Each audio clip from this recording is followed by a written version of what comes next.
BEd first year में CC one में child एवं ग्रोइंग अप में आज हम लोग बात करेंगे कि बाल अवस्था के विकास के संदर्भ में प्रमुख घटक यानी परिवार, पड़ोस, समुदाय एवं विद्यालय की क्या भूमिका है, उनका क्या योगदान है, उनकी क्या उपयोगिता है। तो चलिए शुरू करते हैं। तो सबसे पहले हम लोग ये जानने का प्रयास करते हैं कि बाल्यावस्था का अर्थ क्या है। तो बाल्यावस्था की बात करें तो बाल्यावस्था जो है वो बालक के विकास के क्रम में एक आने वाली एक अवस्था है। सामान्य रूप से हम लोग कह सकते हैं जिसकी आयु सीमा जो है वो 6 वर्ष से 12 वर्ष जो है वो निर्धारित की गई है। और यह बाल्यावस्था की जो अवस्था है यह शैशवा अवस्था के तुरंत बाद आने वाली अवस्था है। तो ये हो गया हमारा सामान्य परिचय बाल्यावस्था के बारे में। अब आगे हम लोग बात करें विकास का क्या अर्थ है। तो विकास का मतलब है कि बच्चों के अंदर क्या होता है कि आंतरिक गुण होते हैं। आंतरिक गुण कहने का मतलब कि वो ऐसे अब्स्ट्रैक्ट होते हैं जो आपको दिखाई नहीं पड़ते। जैसे बच्चों का गंभीर होना, मदद करना, चीज़ों को सहेज कर रखना, परोपकारिता की भावना होना, नैतिक मूल्यों का होना, बड़ों का आदर करना, सम्मान करना, है ना।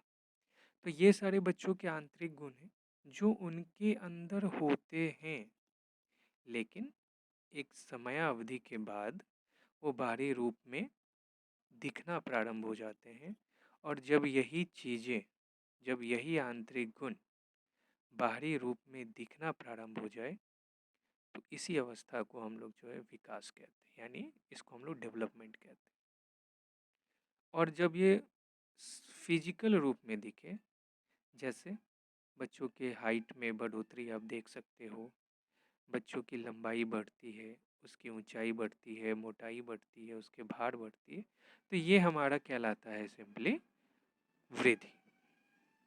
एक हमारे जो हैं साइकोलॉजिस्ट हैं सोरेनसन, तो उनका कहना है कि जो हमारा जो डेवलपमेंट का जो प्रोसेस है उसमें बहुत सारे ऐसे कंपोनेंट्स हैं जो बच्चों के विकास में जो है अहम योगदान निभाते हैं। यानी आप ये नहीं कह सकते हो कि एक ही ऐसा फैक्टर है जो बच्चों के विकास के लिए ज़रूरी है। तो आइए हम लोग जानते हैं कि कौन कौन से ऐसे फैक्टर्स हैं, ऐसे कौन कौन से अभिकरण हैं, ऐसे कौन कौन से घटक हैं।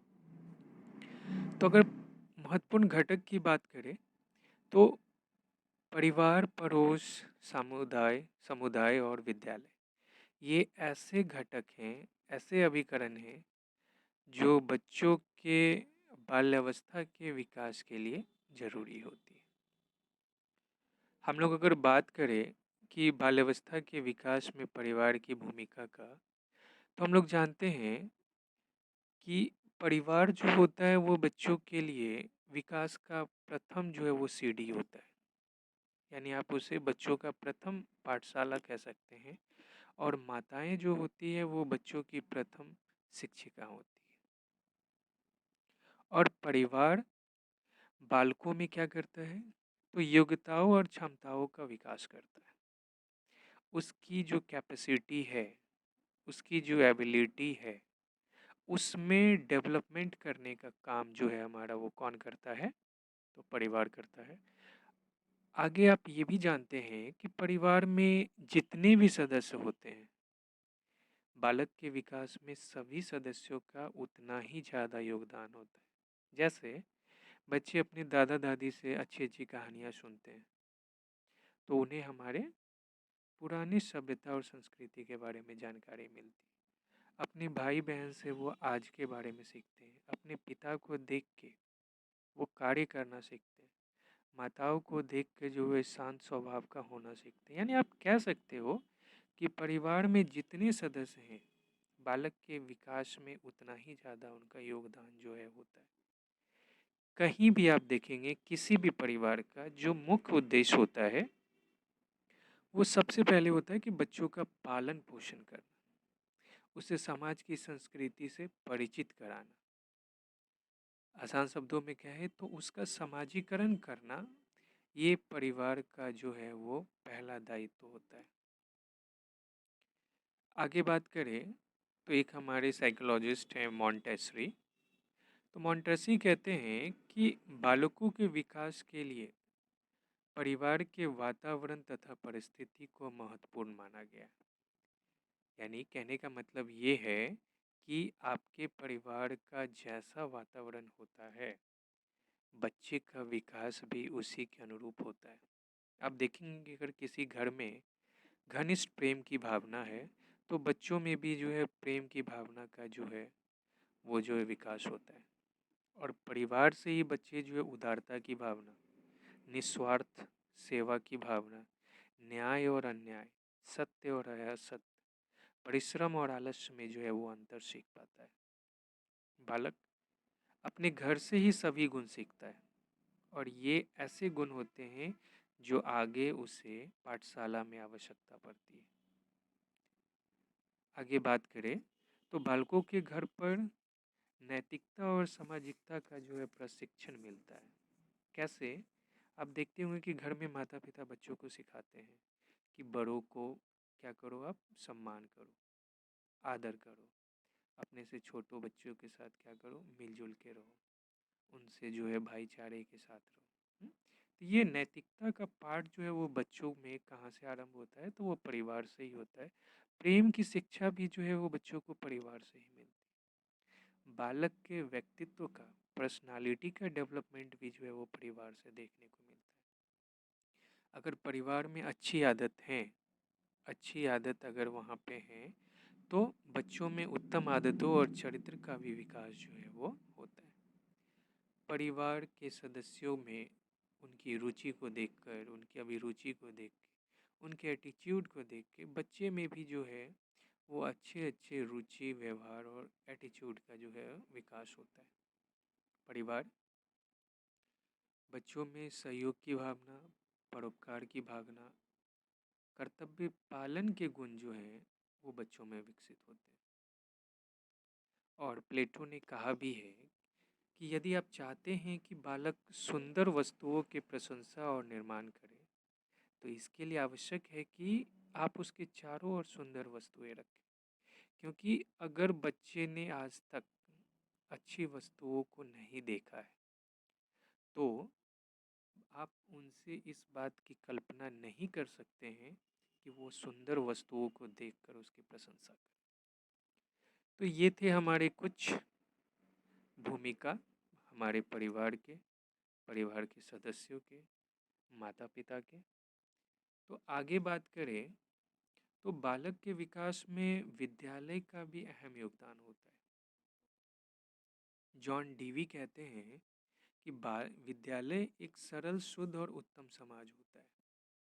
यानी बच्चों के अंदर अगर आप एक सामाजिकता की भावना का अगर आप झलक देखते हैं तो उसमें विद्यालय का भी अहम योगदान है।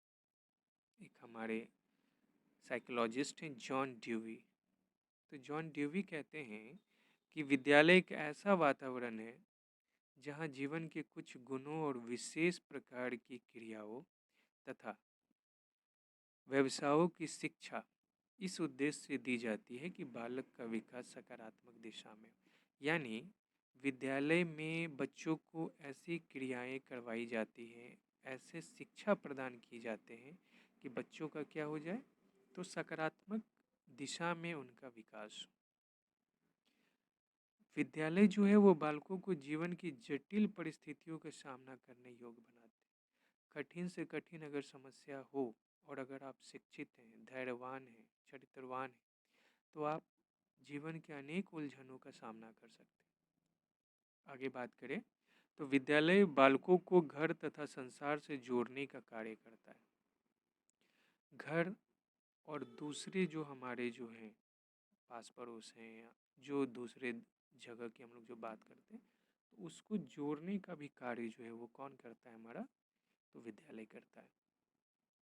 विद्यालय जो है वो व्यक्तित्व का पूर्ण विकास करने में भी जो है अहम योगदान निभाता है। यानी आप देखोगे कि अगर कोई बच्चा अगर अपने घरेलू परिवेश से अगर विद्यालय में आता है और विद्यालय का अगर परिवेश काफ़ी बढ़िया है, अनुशासन बहुत अच्छा है, टीचर काफ़ी बढ़िया है, तो आप देखेंगे कि बच्चों का पर्सनालिटी डेवलपमेंट काफ़ी ज़्यादा जो है वो होता है। बच्चे जो अपनी सामाजिक और सांस्कृतिक विरासत को संरक्षित करना सीखते हैं। विद्यालय में बच्चे अनेक तरह की चीज़ों को देखते हैं, टीचर्स उन्हें बताते हैं कि इन्हें क्यों संरक्षित रखना है, कैसे रखना है, और ये सारी जो चीज़ें हैं वो बच्चों के अंदर सांस्कृतिक विरासत को सुरक्षित रखने के लिए जो है वो भावना जो है वो विकसित करती है।